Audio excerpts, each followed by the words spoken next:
За тэгээд өнөөдөр бүгдөө сайн амьдрал ба сайн үйлс гэдэг талаар хуваалцах болно. Өнгөрсөн 7 хоногт сайн амьдрал, сайн харилцааны талаар ярьсан тийм үү? Та нар бусдыг өөртөө яаж хандаасаа гэж хүсэж байгаачлан өөрөө эхлээд тэдэнд тийхүү хандаа гэж хэлсэн. За үүнийг гэр бүлдээ эргэн тойрондоо хэрэгжүүлэх гэж хичээсэн хүн байна уу?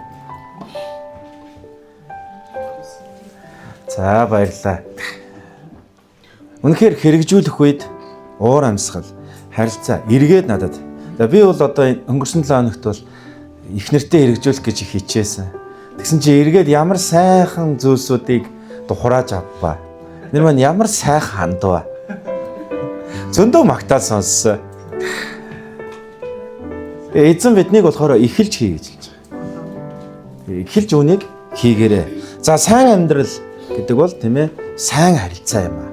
За өнөөдөр сайн амьдрал бол сайн үйлс юм аа гэдэг талаар хуваалцъя.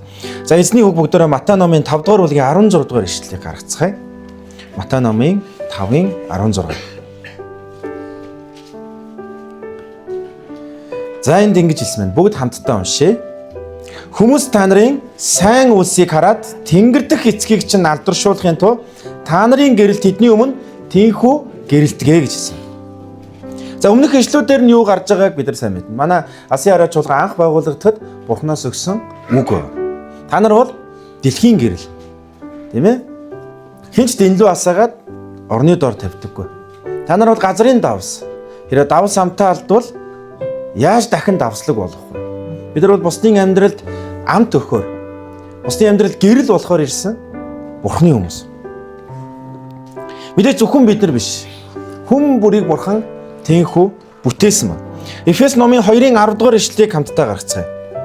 Энд ингэж хэлсэн байна. Эфес номын 2-ын 10 дээр. Учир нь бид сайн үйлсийн төлөө Христ Есүс дотор бүтээгдсэн түүний бүтээл мөн. Бидний эдгээрийн дотор яваасаа гэж Бурхан урдаас бэлтгэсэн билээ гэж хэлсэн. Матай номын 5-ын 16 дээр биднийг сайн үйлсийг хүмүүсийн өмнө үйлдэх гэж хэлсэн байна. Хүмүүс тэр сайн үйлс буюу тэр сайн үйлс чинь гэрэл гэж хэлж байгаа байхгүй. Тэр гэрлийг хараад тэнгэр дэх эцгийг чинь алдаршуулах болно гэж хэлсэн.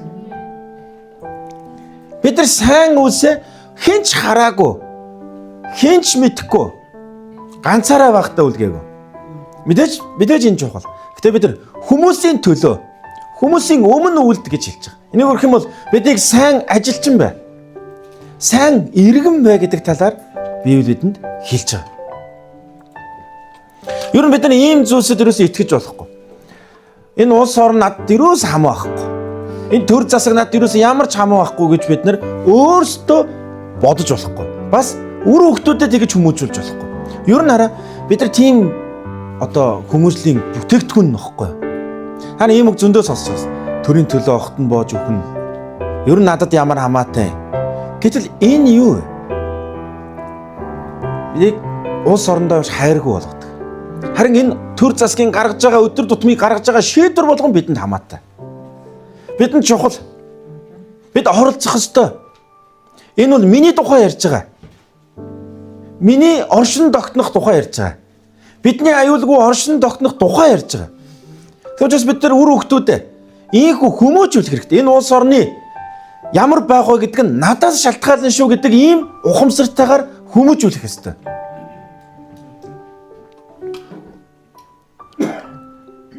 2 дугаар Тимотийн 3-ын 16-17 дугаар ишлэлийг хамтаа гаргацгаая. 2 дугаар Тимот 3-ын 16-17. Энэ бол Бурхны үг бичээсийн талаар ингэж хэлсэн байна. За хамт нэг дугаар уншъя. 2 дугаар Тимот 3-ын 16-17. Осноо. Бичвэр бүр Бурхны амьсгалснаар бөгөөд заахгүй, зэмлэхгүй, залруулахгүй, зөв чиглүүлэх үед тустай. Энэ нь Бурхны хүн чадамгай альва сайн үлд бүрэн бэлтгэгдсэн байхын тулд юм аа. 17 дугаар ишлэлийг хамт уншъя. Энэ нь Бурхны хүн чадамгай альва сайн үлд бүрэн бэлтгэгдсэн байхын тулд юм аа. Бурхны үг бидний төлөө өгөгдсөн. Библи судлаач нар хүртэл хэлдэг. 10 хуулийн 4 нь хүн Бурхантай хэрхэн харилцах талаар бичсэн бол 6 нь хүн хүнтэйгээ хэрхэн харилцах талаар бичсэн байдаг. Тэгвэл 10 хуулийг задлаад тайлбарлан бичсэн номд Бурхны үг. Тэгвэл бичээс ч гэсэн 40% нь ер нь Бурхан хийн юм бэ? Бид нар Бурхантай хэрхэн харилцаатай байх юм бэ? Харин 60% нь бид нар хэрхэн амьдрах юм бэ? Бид нар хүмүүстэй хэрхэн харилцах юм бэ талаар бичсэн байна. Тэгвэл Илч Паул Тимот хандан бичсэн загталтай 17 дугаар дээр маш тодорхой хэлж байгаа. Бурхны үг хэний төлөө өгөгдсөн юм? Миний төлөө, бидний төлөө өгөгдсөн юм аа. Энэ нь Бурхны хүнийг чадамгай. Тэгээд юу гэж сайн үйлд бүрэн бэлтгэгдсэн байхын тулд юм. Сайн хүнээс сайн үйл гарна. Үүнийг Библи бас хэлсэн. Сайн модноос сайн үр жимс гарна гэсэн. Ер нь сайн хүнээс сайн үйлдэл гардаг. Хүн яг боддогтойгоо адилхан. Хүн бусдын талаар буруу, тийм ээ, үнэхээр тэр болчингүй зүйлсүүдийг бодоод явж байвал тийм л байна. Харин хүн, тийм ээ, сайн байх юм бол, үргэлж хүн өөрийгөө сайн хүн байлгах гэж хичээх юм бол эндээс сайн бодлууд, сайн үг яриа, сайн үйлдэлүүд гардаг. Тэгвэл бид нар угаасаа гэмт мөн чанартай байхгүй. Гэмт мөн чанартай учраас Бурхны үгэн дотор амьдрах гэж хичээх юм бол, Бурхны үгийг үргэлж уншиж, Бурхны үгээр өөрийгөө жолоодуулах гэж хичээх юм бол биднээс сайн үйлдэл гарах болно. Бид нар сайныг хийх бол. Анаар өөрсдийнхөө амьдрал, итгэлийн амьдралаа ч бодоо үзье. Бурхны үгийг уншичаал. За би өөртөө тэрийг сайхан муул явна өдөр. Бурхны үгийг уншдаг хүмүүс за би өөртөө тэрийг сайхан хохирооё гэж хизээж бодож байгаа байх. Яаж туслах вэ? Би яаж энд оролцох вэ? Би яаж түүнийг дэмжих вэ? Би яаж түүнийг урамшуулан зоригжуулах вэ гэж л Бурхны үг биднийг сайн үйлдэл рүү ятгах гэдэг. Амен. Тэгвэл энд нэг ийм үг байна. Альберт Швейцер гэж хүн ингэж хэлсэн. Сайныг үлдэх нь үүрэг биш, харин хүний жинхэнэ эрх чөлөө гэж хэлж байгаа. Сайныг үлдэнэ гэдэг бол жинхэнэ эрх чөлөөтэй хүний хийдэг зүйл юм аа. Харин бид нар сэтгэлгээндээ ер нь боочлогддог. Байхгүй, би хоосон, манайх юмгүй. Бид нар ер нь өөрсдийгөө боолчилдаг. Харин жинхэнэ эрх чөлөөтэй хүн бол, тийм ээ, үнэхээр өгөх юм бол, туслах юм бол боломж байгаа. Заримдаа зовж байгаа нэгэнтэй магадгүй санхүү мөнгөөр, эд баялагаар ямар нэг юмар тусалж чадахгүй маа гэд цаг хугацаагаараа бид нар тусалж байна. Хамт байснаар тусалж чадна. Сайныг хийж чадна.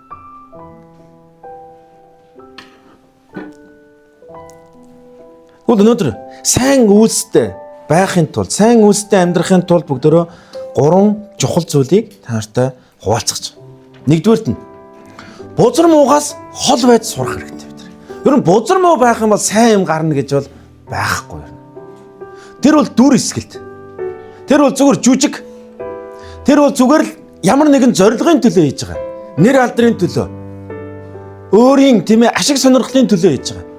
Тэр хүнээс үнэн голоос нь тийм ээ чин сэтгэлээс нь сайн үс гарна гэж бол байхгүй. Эцэст нь ямар нэгэн зүйлийг олж авахын төлөө зорж байгаа. Ямар нэгэн байр суурьнд хүрэхийн тулд зорж байгаа. Тэгвэл 2 дугаар Коринтын 6-гийн 16-аас 18 дээр ингэж хэлсэн байна. 2 дугаар Коринт 6-гийн 16-аас 18. Бурхны сүм ба шүтээнүүдийн хооронд ямар зөвшөлтсөл байх вүлээ? Учир нь бид амьд Бурхны сүм мөн. Бурхан айлдахдаа би тэдний дотор оршино. Би тэдний дунд алхна. Би тэдний бурхан болно. Тэд миний ард түмэн болно. Тиймээс тэдний дундаас гарч тусгаар бай гэж эзэн айлддаг. Бузар юмд бүөхөр. Би та нарыг хүлээн авч, би та нарын эцэг болж, та нар миний хөвгүүд охид болно гэж төгс хүчит эзэн айлддаг гэж хэлсэн. Эзэн бидний бурхан, бидний аав, бидний эзэн болохыг хүсдэг. Тэр бидний тэнгэрлэг бүх ёроолороо ёроож биднийг ёроолын сувг болгохыг хүсдэг ба. Гэтэл бузар юм байх юм бол, бузар юм дотор байсаар байх юм бол эзэн биднийг тийхүү ёроож байдаг. Яг бол эзний ерөөсө хамт байгаад маш хэцүү хүн бол гим нүглээ гимшдэггүй хүн байна. Эзэн харин хэнийг жигшихгүй, хэнийг орхихгүй, хэнийг түлхэхгүй гэж хэлсэн бэ гэвэл гимшдэг хүнийг эзэн түлхэхгүй гэж хэлсэн. Өөрлөө нэрээд гимших үед яагаад гэвэл тэр бол бурхан байдаг гэдэгт итгэж байгаа байхгүй юу? Гимшиж байгаа хүн. Тэр бол төгс хүчит эзэн гэдэгт итгэж байгаа.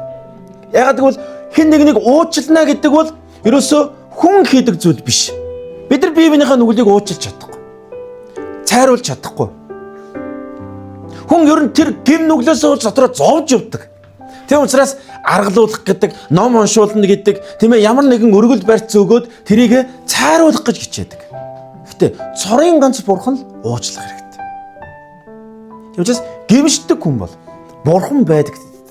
Тэр бол төгс хүчит уучлах эрх мэдэлтэй гэдгийг нь хүлээн зөвшөөрж байгаа учраас гимшиж байгаа. Тийм учраас бурхан үнийг хараад баярлаж таалдаг.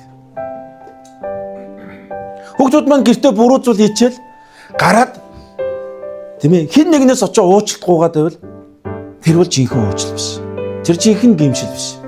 Харин ааваасаа уучлалт гуйснаар гэртээ бүрэн дүүрэн амьдрах эрхтэй байна гэсэн. Амен. Тийм учраас бурхан биднийг өгөх нь бузар муугаас гар гэж хэлдэг байна. Гимш бид ард өмнө хэлжсэн шүү дээ. Гимшил гэдэг үг бол энэ яг үгийнх нь утга нь бол чиглэлээ өөрчлөх гэсэн утгатай байна. Бид нар гимшнэ гэдэг бол тийм ээ энэ зүг рүү хараад энэ зүгт биднийг үргэлж уруу татж байдаг, буруу байлгаж идэг. Тэр зүйл байсаар байгаа. Тэгвэл бид нар чиглэлээ өөрчлөнө гэсэн. Тэгээд гимшлийн жинхэнэ бүрэн утга нь юу гэх юм бол гимшил цогцтой үр жимс гарах гэж Библи заадаг. Нэг юм бол чиглэлээ өөрчлөлөө. Бид нар нөгөө зүг рүү явах тухай байхгүй юу? Гэтэл чиглэлээ өөрчилжөөд бид нар нөгөө зүг рүү буцаа ухраа яваад байж болохгүй гэсэн. Одоо та тийм нэг л мэдгээд уурлаа л та муухай амиг ажил хараал болохгүй тийм ээ уурын ухаасаа болоод үр хөвгтүүдэд хараа зүгчдэг гэж байна. Тэгвэл та чиглэлээ өөрчилсөн. За би өстө дахиж ингэхгүй.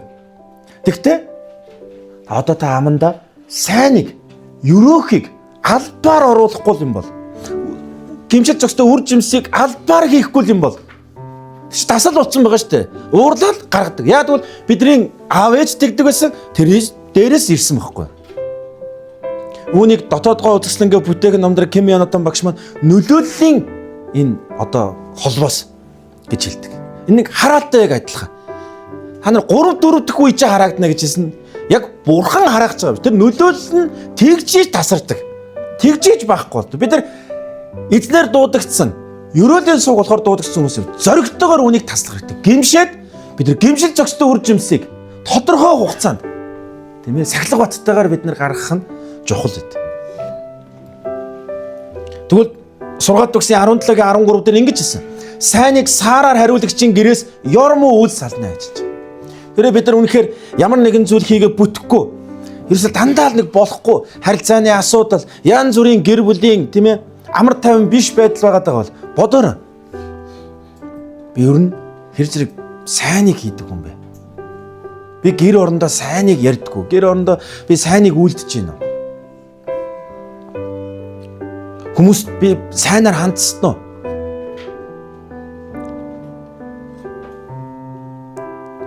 Тереза ингэж хэлсэн. Чи дэлхийг бүхэлд нь өөрчилж чадахгүй байж магад.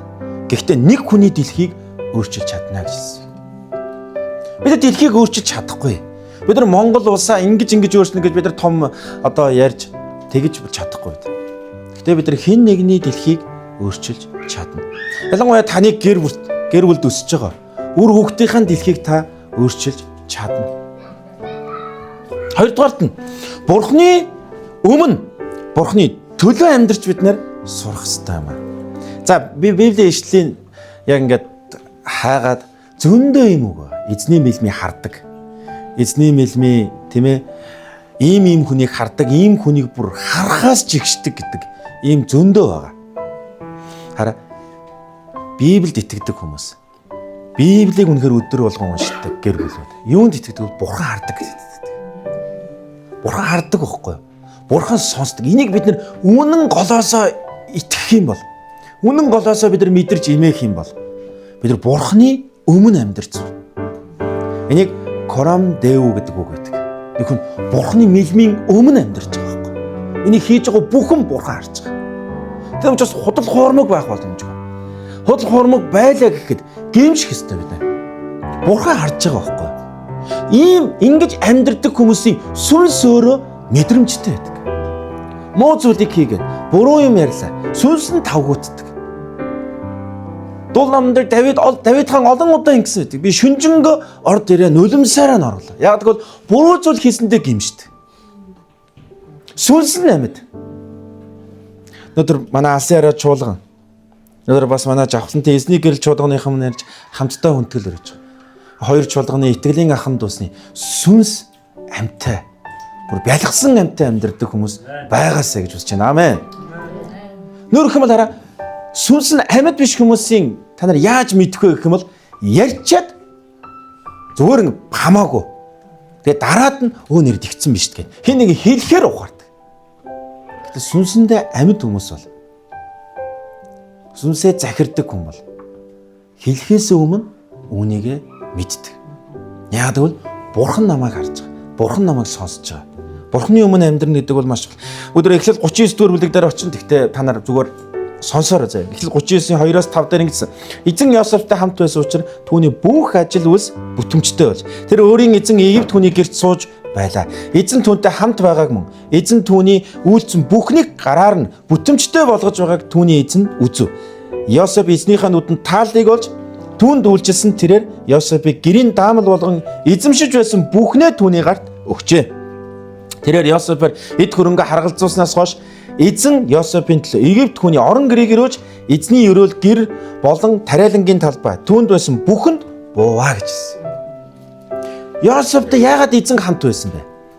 Йосефийн ерөөсөө л түүний ухамсар, түүний имээлт, түүний амьдралын хэм маяг нь Бурханы мэлмийн өмнө амьдрах ёстой гэдгийг тэр сурсан. За, бүгд бодж үзье. Зүгээр ингэ төсөөлье заяа. Библиэд нэмж хасгах байгаа биш шүү. Йосеф яаж юуныг сурав? Тэр ааваасаа сурсан. Аав нь яаж сурав? Бурханы мэлмийн өмнө тэр алдаж онжиж сурсан. Та санаж байгаа бол тэр аавыгаа хуурсан. Тэр хуурсныхаа төлөө бүр тийм ээ 20 жилиг жинхэнэ бүр амар залилагчийн дор хуурдагдаж амьдсан. Лабаны гэр тийм үү? Охинтой суугч том охин дахиад 7 жил маш олон жил. Аавыгаа 20 минут хуурсан баг. Гэхдээ тэр 20 жил хуурдагдсан. Тэгэхээр юу гэсэн бэл хүн юу тарьснаа хурааж авдаг юм байна. Бурхан байдаг. Бурхан хардаг.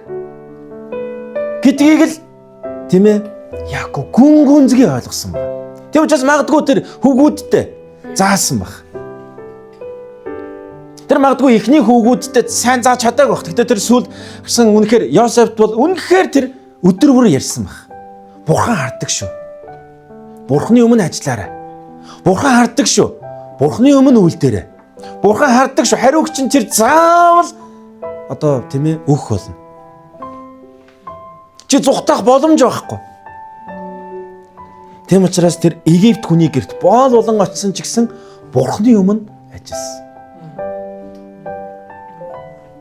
39-21 дээрээс ингэж хэлсэн. Эзэн Йосефтэй хамт байж түүнд инрэл хайр үннээр хандаж харав. Бурхан тийм байна.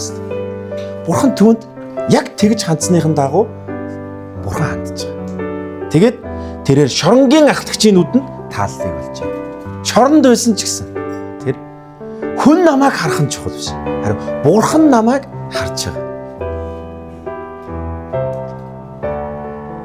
Тэгвэл дахиад бүгдөө Библийн нэгэн баатар Даниэл руу очиж. Даниэл 6 дугаар бүлгийн 3 4 дугаар ишлэгийг та нар хараарай. Ингэж хэлсэн.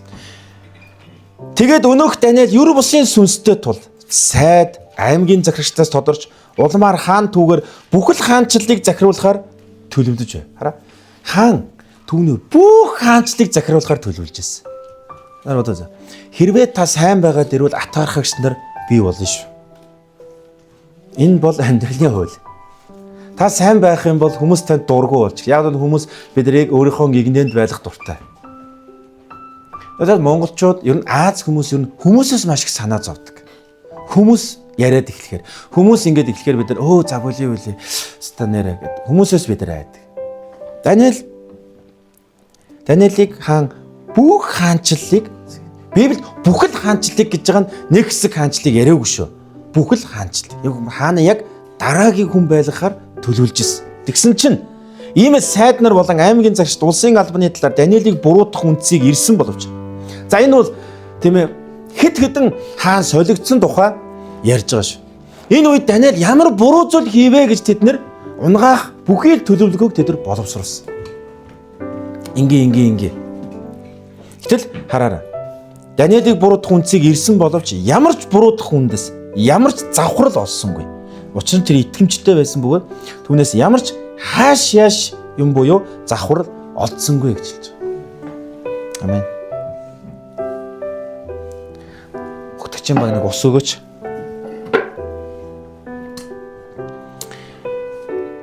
Итгэлийн ахмад үсээ өөр хаягт өгч. Тэгэхээр Даниэлийг хараар. Яаж тэгвэл юм байх боломжтой?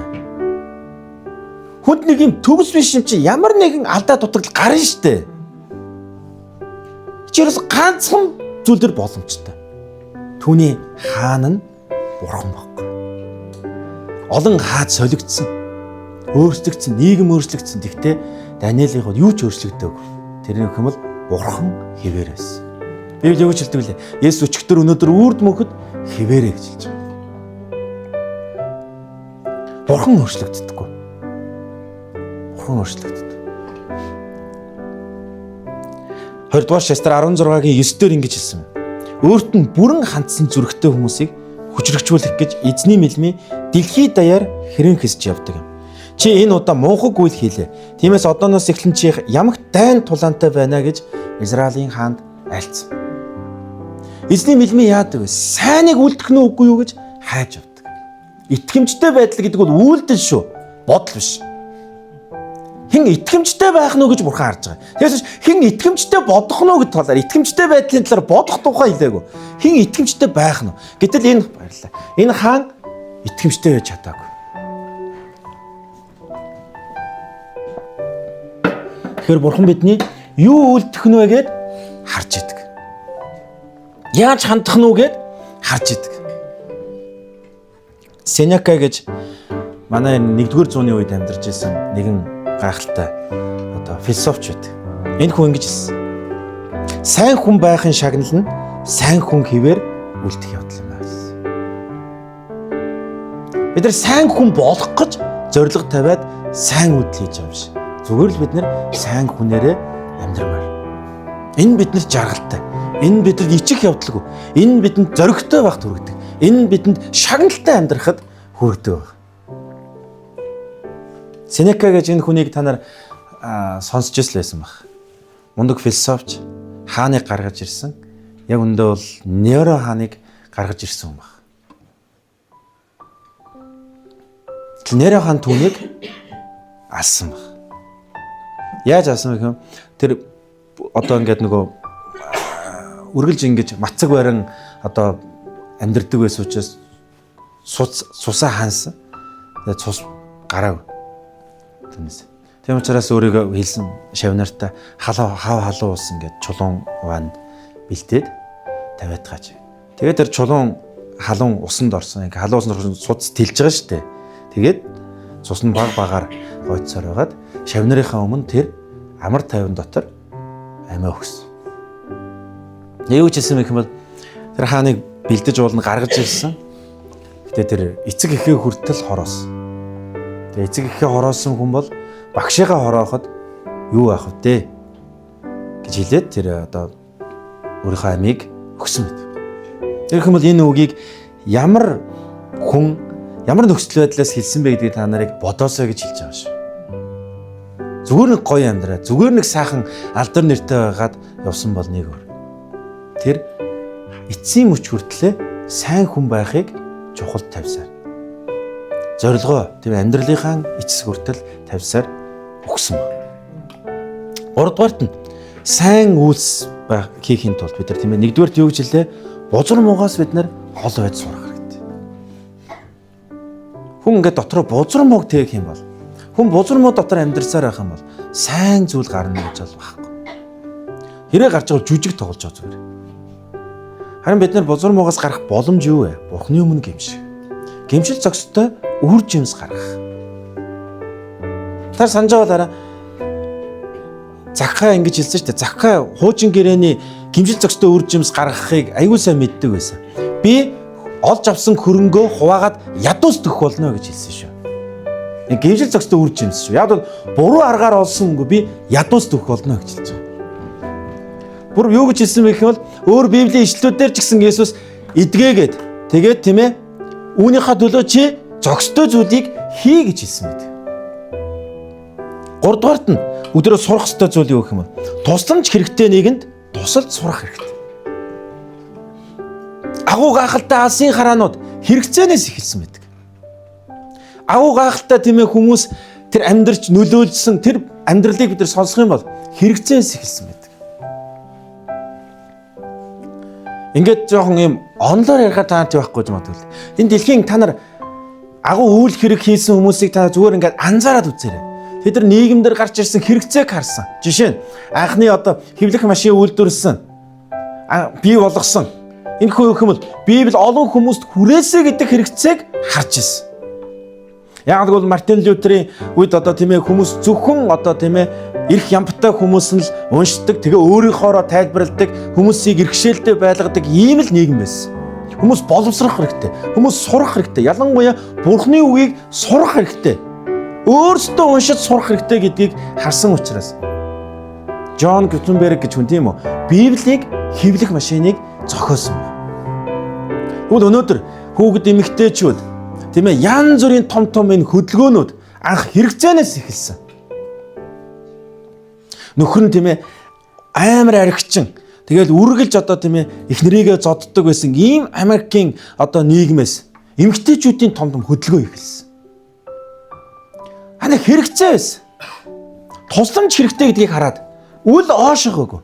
Харин би үүний төлөө юу хийж болох вэ? Би үүний төлөө юу зориулж болох вэ гэж харсан хүмүүс тийм ээ агуу зүйлийг эхлүүлсэн үйлдсэн. Тэгвэл тусламж хэрэгтэй нэгэнд бид нэр тусалж сурах нь чухал. Матай 25 дугаар бүлгийн 31-ээс 46 дугаар ишлэл. Нилээн урт ишлэл байгаа гэхдээ би наад нэг товчхон хэлж байна. Ингэж хэлсэн. Есүс хожимын өдрийг хэлсэн байна. Тийм ээ эзний төлөө зөвд амьдрсан хүмүүс хонь мэд тийм ээ баруун гар талд нь. Харин буруу амьдрсан хүмүүс шийтгэх ёстой хүмүүс зүүн талд нь зогсох болно гэсэн. Тэгээд тэднийг юу гэж хэлж байгаа гэх юм юугаар шүүнэ гэж хэлсэн гэж тэр амьдралын ядуус тусалсан уу гэдгээр нь шүүх болно гэж хэлсэн шүү. Би эзний үгийг гуйлаагүй шүү. Эзний шүүлт яаж ирэх вэ гэхээр чи Есүст итгэдэг үү гэдгээр биш. Харин чи ядуус тусалсан уу гэдгээр шүүлт ирэх болно. Танд Бурхны үгийг хараарай. Ингэж хэлсэн. Тэр хүнд аяг ус өгсөн хүн надад өгсөн юм аа. Шоронд байхад нь иргэд тойрсон хүн намайг иргэд тойрсонтой адилхан юм аа. Хуучин энэ бүр хэлдэг шүү дээ. Ядуус өгж байгаа нэгэн бол Бурхан зээлдүүлж байгаа хэрэг юм аа гэж хэлдэг. Матай 25 дугаар бүлэг дээр энэ түүхэл гарч байгаа. Тэгээ хамгийн одоо сүүлийн ишлэгийг хараа. 45-46. Тэр хариуд нь үннээр би таард хэлье. Та нар эдгээрийн дорд нэгэнд ийн үлдээгүй бол надад ч үлдээгүй хэрэг гэж хэлнэ. Тэд мөнх шийтгэлд харин зөвхт нь мөнх амьд орох юмаа гэж айлтлаа гэсэн. Эзний шүүлт чи туслах боломж байхад тусалсан уу үгүй юу гэдгийг биднээс асуух бол. Асуусан. Библийн одоо санхүүгийн талаар еврей хүний бичсэн ном уншиж байгаа байхгүй. Тэрэн дээр ингэж хэлж байгаа. Мөнгө бидний мэдрэмжтэй холбоотой гэж хэлж байгаа. Бидний сэтгэлгээтэй холбоотой. Ер нь хараа бид нар юу гэж боддог вэ гэж байхгүй гэдэг сэтгэлгээтэй. Байхгүй гэдэг сэтгэлгээтэй. Тэгээд ер нь юу юм бол хямдын сэтгэлгээтэй. Энэ бол нэг талаас маш аюултай сэтгэлгээ. Яг бол бид нар хямд гээд яг үнэтэй юм шиг олон юм авдаг. Би жишээ нэг чанартай үнэтэй юм авахын оронд бид нар хямд гээд 10 юмыг авахд яг тэр үнэтэйгээс хамаагүй илүү их мөнгө зарсан байдаг. Хямд сэтгэлгээ гэдэг бол яг энэ. Зам тараад хямдарсан байна. Дэгцсэн байна гэхэд бид нар авч л байдаг. Яг хэрэгтэй үгүй юу гэж боддоггүй. Өнөөдөр заавч би жоохон амтлуулж байгаа шүү. За санхүүгийн талаар заах учраас. Бидний сэтгэлгээтэй, бидний мэдрэмжтэй холбоотой. За би яагаад сэтгэлгээ мэдрэмж гэсэн гэж юм авахаар хүнд мэдрэмж төрдөг байхгүй. Энэ мэдрэмжийг хүн мэдрэмээр. Юу нь чухал биш. Тэгээ хямдарсан гэх юм уу сэтгэлгээ нь хямд дуртай учраас тэр хямдарснаар аваад тэр мэдрэмжийг мэдрэмээр. Ямар нэг юм авахаар гоё байдаг үсттэй. Хордон өмсч үзэх юмсан.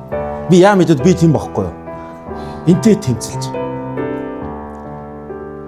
Гэтэл үндэ бид нар үнийг захирч сурах хэрэгтэй байдаг. Бидэд тэрүүгээр хүмүүст туслах боломж өгдөг. Галаат номын 2:10 дээр Паул Галаат хотынд ингэж хэлсэн байна. Галаат номын 2:10 дээр. Бидэнд ядуусыг санаж байгаарай гэсэн нь чухамдаа хийхийг ирмэлздэг зүйл маань юмаа гэж хэлсэн. За гарах Библийг хараа. Бидэнд ядуусыг санаж байгаарай гэж Иерусалимд байсан элчнэр Есүсийн 12 элчийн хурал зөвлөгөөн дээр хэлсэн байхгүй юу? Харин үндсэн сайн мэдээ тарахаар явахдаа та нар еврейчүүдийн хуулийг, тийм ээ, юудэчүүдийн хуулийг сахих гэж тэдэрт дарамт битээ тэгж заагаарай. Харин тийм ээ, Есүс Христийн сайн мэдээ үннийг заагаарай. Харин бас үргэлж санах ёстой зүйл нь ядуусыг санаж байгаа. Есүс ядуусыг үргэлж санаж байсан. Тэгээ хараа. Чухамдаа хийхийг ирмэлздэг зүйл маань энэ юм аа гэж хэлж байгаа. Паул ингэж хэлсэн шүү. Би ядуусыг зүгээр санаа яваад иддэг. Би тэдний талаар их гой бодолтой явдаг гэж хэлээгөө. Хийхийг ирмэлздэг зүйл маань гэж хэлж байгаа шүү. Паул бүр үнийг хийхийг бүр ирмэлздэг буюу хүсдэг гэж хэлж байгаа байхгүй юу? Би зорддог. Би бүр ядуус тийм ээ, магадгүй тийм ээ бүр ингээд санхүү ороод ирэх үед 10-ынхаа нэгийг өрөдөг бол магадгүй дахиад 10-ынхаа нэгийг тийм ээ ядуус төх юмсан гэж салгаж авдаг.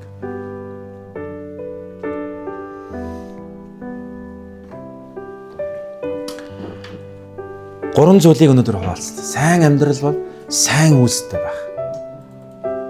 Яг тийм ээ бид нар бузар муугаас бид нар хол явж сурах хэрэгтэй. Хоёрдугаарт нь юу гэж хэллээ? Бурхны өмнө Бурхны төлөө амьдарч бид нар сурах хэрэгтэй. Би өнөөдөр манай алсын хараа чуулганд воомд үйлчилж байгаа олон хүмүүс надад үйлчлээгүй. Би тэднэрт өгч чадахгүй. Харин Бурханд хийж байгаа гэдгээ санах хэрэгтэй. Бурхны өмнө хийж байгаа гэдэг.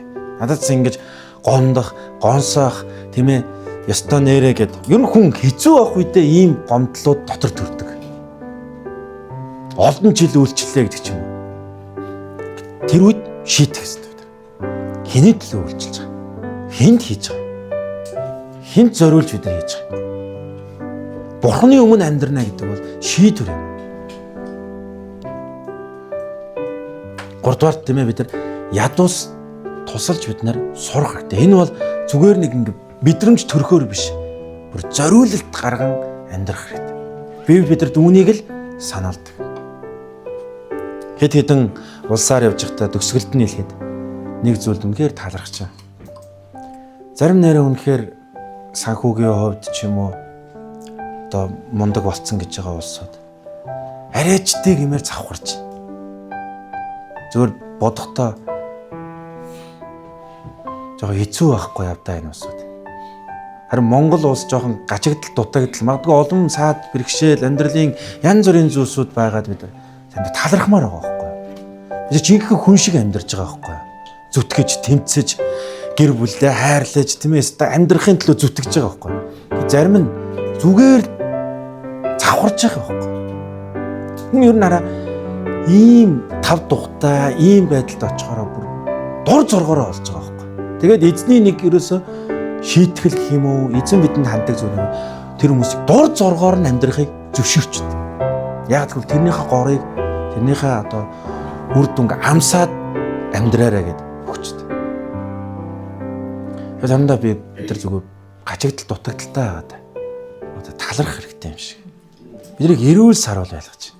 Биднийг ирч хүчтэй тийм амьдралд хайртай байлгаж. Адгүй та хүсэж ийсэн тэр тавдуух, хүсэж ийсэн байшин, хүсэж ийсэн юмд өрөх юм бол та тэнд очиод яаж буруу юм хийх вэ л гэдэг юугаар өдөөгдөж эхэлнэ. Төгсгөлийн ишлэл. Галаат 6-гийн 9-дэр ингэж хэлсэн. Галаат 6. Энэ бүгд хамт унш. Галаат 6-гийн 9. Харсан уу те? За хамт уншия. 3. Сайныг үлдэхдээ үл зуцъя. Учир нь бид шантрахгүй байвал цаг нь болохоор хурааж авнаа. Сайныг үлдэхэд цуцдаг гэж Библи хэлж байгаа шүү. Бити цуцаарай гэж хэлж байгаа шүү. Яагаад гэвэл хурааж авах. Яагаад гэвэл шагналаа хүртэх бол. Яагаад танаас болж нийгэм өөрчлөгдөх бол. Танаас болж хэн нэгний ертөнцийн өөрчлөгдөх бол. Танаас болж тийм ээ үр хөвгчийг өрөөгдөх бол. Танаас болж үнэхээр таны ажлын газар өөрчлөгдөх бол.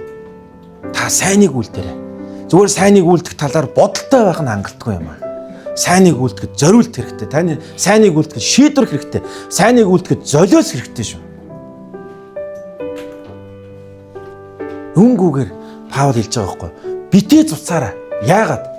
Цаг нь ирэхээр хурааж авах болно. Бид хамт